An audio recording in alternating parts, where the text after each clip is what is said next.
All right, Mr. Tom, you're here to tell us all about potatoes. So we're going to let you go ahead and start us out. Okay, first thing I want to talk about is the regular potatoes, what's commonly referred to as Irish potatoes, to distinguish it from sweet potatoes. And that's pretty common. The potatoes that we eat are grown as tubers on the stem that's under the ground. Right. And red potatoes seems to be very popular in the South, right I got here.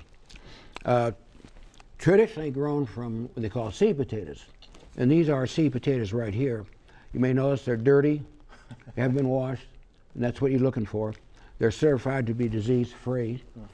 And unlike potatoes that you buy in the store, the ones you buy in the store are usually treated to keep it from sprouting.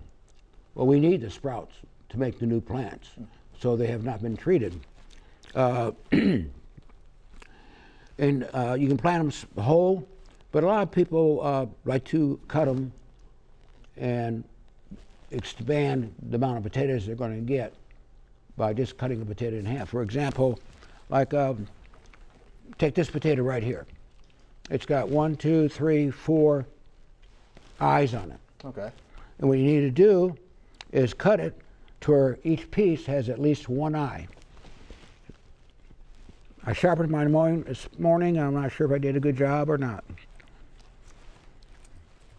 We're going to find out here quickly. All right, I got 2 potatoes now out of that one. This both got 2 eyes on them. Now you can't plant them directly into the garden. You got to let these things callus over. It forms a film so that when we put it in the ground, it don't rot. And normally you want to do this about 2 days, maybe 3, before you actually plant them. They'll give them time to scab over. Okay.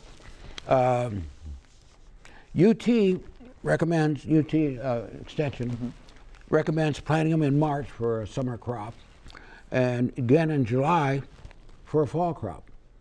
And what they like to do is dig a trench. That's about 4 inches deep in normal soil, and then just drop them every 12 inches and then backfill it.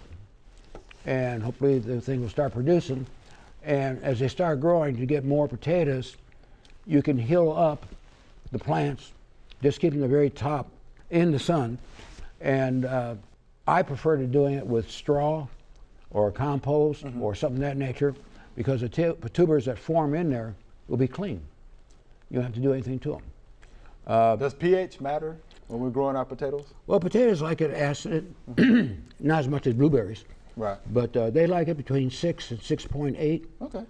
Again, Walter, soil testing will tell you what you need to add. Okay. But they also like a balanced fertilizer, like 10, 10, 10, 13, 13, 13, 15, 15, 15. Okay. And you plant it with fertilizer, like in that trench.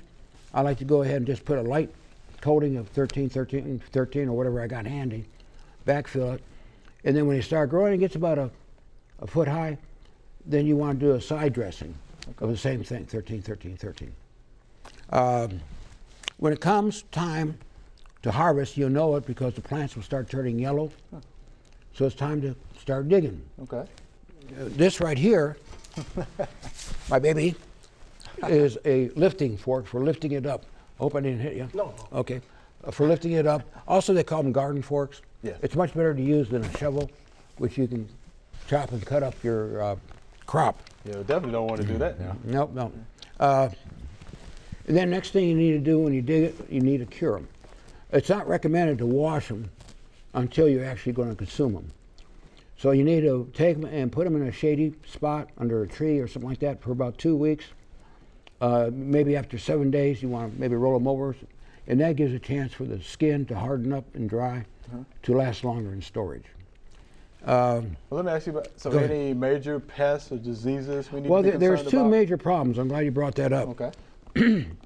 One of the biggest pests is the Colorado potato beetle. Yes. It can really devastate your crop. But typically, most people don't have that problem because they're in a residential area or away from other growers. Now, when we were out at Shelby Farms, and you got all these different plots, you go ahead and clean up the ones off your plot and then next thing the other ones migrate right back again. Right. So it was kind of, but in a normal backyard, normally you don't have problems with Colorado beetle. Also, another point to bring up is green potatoes that got green on them, throw them in a trash can. Okay. They contain a toxin, and even if you take your peeler and peel it off, you only remove about 40% of it. So in the trash it goes. In the trash. All right. Do not pass go. Do not collect Right in the $200. trash. All right, let's talk a little bit about sweet potatoes. Okay, sweet potatoes. By the way, the regular potatoes are a cool weather crop. Okay. Sweet potatoes are a warm weather crop. Good. Sweet potatoes, do not want to get them confused with yams. They are totally different. The only thing they got in common is they're root crops.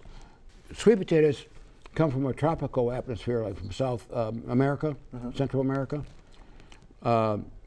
Yams come from Africa and South Asia. And the yams, first of all, have a really dark skin, almost black. Okay.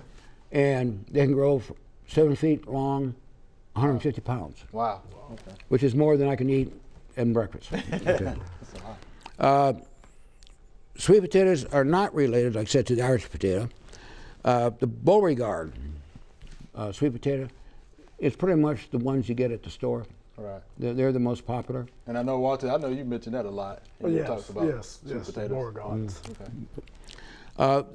They are sweet potatoes, again, is a warm crop. They are frost sensitive. Okay. So you want to wait unusually until April, even in May, to plant them. Now you plant them from slips. Okay, and you can grow your own slips, but usually you just go ahead and buy them. When they show up, they're ready to go. And again, you plant those about 8 feet apart. The slips are just a stem with some leaves on them. And you plant those, like I said, about a foot apart. And again, the old digging tool helps list them. And they're a great, like I said, a great summer crop. Okay. We appreciate the information about potatoes. Oh, and one other thing too about sweet potatoes. Okay. Stay away from nitrogen. Okay. Otherwise, you'll have a garden full of vines and your lawn. So you want high phosphorus, high potassium. Like this bone meal has got high phosphorus in it because it's a root crop. All right. Makes sense. Thanks for pointing that out. Appreciate that. Thanks for watching the video. I hope you enjoyed it. To find out more information on this topic, just click on the familyplotgarden.com link in the description.